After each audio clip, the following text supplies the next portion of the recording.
ஆட்சி நீடிப்பதில் சிக்கலா? தொடர்ந்து அதிமுக எம்எல்ஏக்கள் அணிமாறிக்கொண்டே இருப்பதற்கு என்ன காரணம்? விரைவில் தேர்தல் வரலாம் என்று திமுக தலைவர் மு.க. ஸ்டாலின் திடீர் அழைப்பு நேற்று விடுத்திருக்கிறார். இந்த சூழ்நிலையில் அரசியல் பின்னணி விவரங்கள் தொடர்பாக மூத்த அரசியல் தலைவர், எழுத்தாளர் மற்றும் பேச்சாளர், இலக்கியவாதி என தமிழ்நாடு தன்னுரிமை கழகத்தின் தலைவர் என பன்முக திறமை வாய்ந்த மூத்த அரசியல் தலைவர் பலகரப்பையா நம்மோடு இணைந்திருக்கிறார். அவரை வரவேற்று நம்ம இந்த அரசியல் சதுரங்க சிறப்பு வாதத்திற்கு செல்வோம். பலகரப்பையா சார், முதல்ல விரைவில் தேர்தல் வரலாம் என்று திமுக தலைவர் மு.க. ஸ்டாலின் நேற்று பேசியிருக்கிறாரு. உண்மையிலே இப்போ இருக்கக்கூடிய ஆட்சி ஒரு ஸ்திரத்தன்மையற்ற சூழ்நிலையில் இருக்குதான் நினைக்கிறீங்களா? ஏன்னா பல கூட்டணி கட்சிகள், அதிமுக எம்எல்ஏக்கள் ஒரு 20 பேர் ஆதரவு தெரிவித்து நம்பிக்கை வாக்கெடுப்பில் வாக்களிச்சிருக்காங்க. இது தவிர விசிக, இந்திய யூனியன் முஸ்லீம் லீக், இந்திய கம்யூனிஸ்ட் கட்சி, மார்க்சிஸ்ட் கம்யூனிஸ்ட் கட்சி, முந்தானத்து மதிமுக என பல கட்சிகளும் ஆதரவு தெரிவித்து வரக்கூடிய சூழ்நிலையில் இப்போது தொடர்ந்து இந்த எம்எல்ஏக்கள் ராஜினாமா ஏன்? திமுக தலைவர் திடீரென எந்த நேரமும் தேர்தல் வரலாம் என்று கூறுகிறார். ஏதாவது முகாந்திரம் இருக்கிறதா? அடிப்படை பின்னணி ஏதாவது இருக்குதா? இது போன்ற ஒரு குழப்பமான சூழ்நிலை நினைக்கிறீங்க? இல்லை, ஒவ்வொன்றாக கேளுங்கள். நிறைய அடுக்கி கேட்டால் என்னால் சொல்ல முடியாது. முகாந்திரங்கள் இருக்கின்றனவா என்றால் இருக்கின்றன.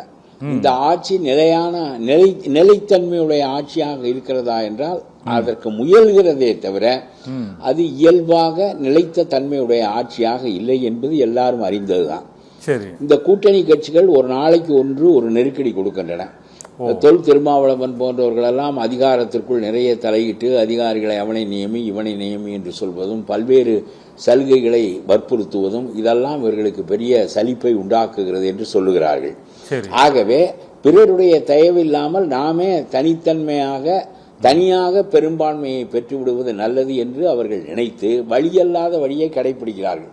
அதிமுகவை சேர்ந்த பல பேரை ராஜினாமா செய்ய வைப்பது, யார் இங்கிருந்து வந்தாலும் அவர்களை ராஜினாமா செய்ய வைத்து விசில் சின்னத்தில் நிற்க வைத்தால் அதாவது கூட்டணி ஆட்சி என்று வாயாலே அவர்கள் சொல்லிவிட்டார்களே தவிர அந்த கூட்டணி ஆட்சியின் நெருக்கடியை இப்பொழுதுதான் முதலாக அவர்கள் பார்க்கிறார்கள். அதனால் தனக்கென்று ஒரு பெரும்பான்மையை உருவாக்கி கொள்வதற்கு இந்த 10 பேர் தான் நமக்கு போதாமை, இந்த 10 பேரை நாம் பல்வேறு கட்சிகளில் இருந்து விலைக்கு வாங்கி அவர்களை நிற்க வைத்து தன்னுடைய ஆட்களை நிற்க வைத்து கொண்டு வந்து விடலாம் என்பதற்காக அவர்கள் முயலுகிறார்கள். நிலைத்த தன்மையுடையதாக இல்லை என்றாலும் ஏறத்தாழ நிலைத்த தன்மையுடையதாக இருக்கின்ற இந்த ஆட்சி நீடிக்க வேண்டும் என்பதுதான் மக்களுடைய விருப்பம். மக்கள் இவரின் மீது ஆட்சியை திணித்தார்கள் என்பதுதான் என்னுடைய கருத்து. சும்மா அந்த அவருக்கு ஆலோசனை சொல்லுகிறவனெல்லாம் நான் தான் அந்த வெற்றியை பெற்று தந்தேன் என்று சொல்லிக் கொள்ளலாமே தவிர மக்கள் 50 ஆண்டுகளாக சலித்து போய் குப்பன் இல்லாவிட்டால் சுப்பன் இல்லாவிட்டால் குப்பன் என்கின்ற முறையிலிருந்து வேறுபட்டு இந்த தமிழ்நாட்டை மாற்றி அமைக்க வேண்டும். உங்கள் சத்யாவில் ஃபுல் மூன் சேல் காலை 9 மணியிலிருந்து இரவு 12 மணி வரை. மே 1 ஒரு நாள் மட்டும். இது ஒவ்வொன்றுக்கும் அவர்கள் நொந்து போனார்கள். ஒவ்வொன்றுக்கும் காசு கொடுத்து, இடம் வாங்க போனால் காசு கொடுக்க வேண்டும், பதிய போனால் காசு கொடுக்க வேண்டும், ஒன்றொன்றுக்கும் காசு கொடுக்க வேண்டும். இத்தகைய நிலையில் நொந்து போன மக்கள் ஏற்கனவே மாற்ற வேண்டும் என்று நினைத்த போது மாற்றுவதற்கு அமையவில்லை. இப்பொழுது ஒரு பெரிய கட்சியாக மக்களிடம் செல்வாக்குள்ளவராக அவர் வந்துவிட்ட பிறகு இவருடைய தகுதி என்ன? இவர் எல்லாவற்றும் அறிவார்ந்த மனிதர் தானா? ஆளும் தகுதி உடையவரா? அனுபவம் உடையவரா? இவரோடு இருக்கிறவனெல்லாம் வீட்டிலே படுத்து கிடந்தவனெல்லாம் எம்எல்ஏ ஆக்கி மந்திரி ஆக்கி விட்டார்கள் மக்கள். அதனுடைய அடிப்படை என்ன என்றால் ஒரு முறை இந்த 2 பேரும் அல்லாத ஆட்சியை அமைத்தே தீர வேண்டும் என்று அவர்கள் கருதினார்கள். ஆகவே ஆமா, this rule had been thrust upon Vijay. இதான் உண்மை. அவரின் மீது இந்த ஆட்சி திணிக்கப்பட்டது. ஆகவே மக்கள் ஒரு மாற்று ஆட்சியை விரும்பி இருக்கிறார்கள். நான் சொல்லுகிறேன், அவருடைய தொடக்கம் ஊழலை ஒழிப்பேன், நான் ஊழல் செய்யவும் மாட்டேன், ஊழல் செய்யவும் விடமாட்டேன் என்பது நல்ல சொற்கள், சரியான கொள்கை. ஆனால் மற்றவற்றெல்லாம் அவருக்கு ஒன்றும் தெரியவில்லை, கோட்டை விட்டு விடுகிறார் என்பதை பற்றி அப்புறம் பார்ப்போம். ஆனால் இந்த தொடவும் மாட்டேன், தொடவும் விடமாட்டேன், தொட்டவனையும் விடமாட்டேன் என்று சொல்வதெல்லாம் சரியான இது. ஆனால் அதை வேகமாக செய்ய வேண்டியதுதானே? நான் கேட்கிறேன், ஏவா வேலு வீட்டுக்கு போய் ஒரு 3 கோடி ரூபாயை அவர் சாலையே போடாமல் எடுத்து விட்டார் என்று சொல்லி நீங்கள் அவரை கைது செய்கிறீர்கள், நியாயமானது.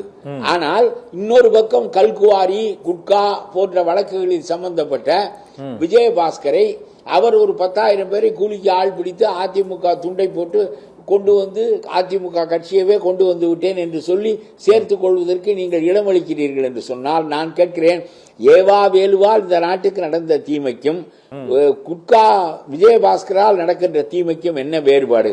அகற்றப்பட வேண்டியது என்று சொன்னால் மலங்கள், எல்லா மலங்களே அகற்றப்பட வேண்டும். ஆகவே ஊழல் மனிதன் என்று சொல்லுகின்ற போது இன்னொரு ஊழல் மனிதனை உங்களுடைய கட்சிக்குள் அனுமதித்துக் கொண்டு நீங்கள் எப்படி ஊழலை ஒழிப்பீர்கள்? உங்களுக்கு வேறு மனிதர்களே கிடைக்க மாட்டார்களா என்று கேட்கிறேன். விலக வையுங்கள், அவர்களை விலக வையுங்கள், அந்த இடங்களை காலி செய்யுங்கள். ஒரு ஊழல் மனிதன் வெளியேறட்டும், அந்த இடத்தில் விசில் சின்னத்தில் நிறுத்தி ஒருவனை கொண்டு வாருங்கள். ஆனால் இந்த இவனையெல்லாம் கொண்டு வந்து கட்சியில வைத்துக் கொண்டு எப்படி நீங்கள் ஊழலற்ற ஆட்சியை நடத்துவீர்கள்? அது ரொம்ப முரணாக இல்லையா? இந்த முரண் கூடவா விஜய்க்கு தெரியாது என்று நான் கேட்கிறேன். அவரை சுத்தி இருக்கிற முட்டாள்கள் ஆலோசனை சொல்வதற்கு வீதியில போகிறவன் வருகிறவனை எல்லாம் வைத்துக் கொள்கிறார். கிருஷ்ணா ரெட்டி அவர்களெல்லாம் மந்திரி சபையில கலந்து கொள்கிறார்கள். இந்த ஜான் ஆரோக்கியசாமி மந்திரி சபையில கலந்து கொள்கிறார் என்று திமுக குற்றம் சாட்டி இருக்கிறது. நான் கேட்கிறேன், அது கான்ஸ்டிடியூஷனல் அமைப்பு, அதற்குள் ரகசியங்கள் பேணப்படுகின்றன. அதற்குள் சம்பந்தம் இல்லாத மனிதர்கள் எப்படி உள்ளே நுழைய முடியும்? இது என்ன இவ்வளவு கேவலமாக ஆட்சி நடத்தினால் என்ன செய்வது?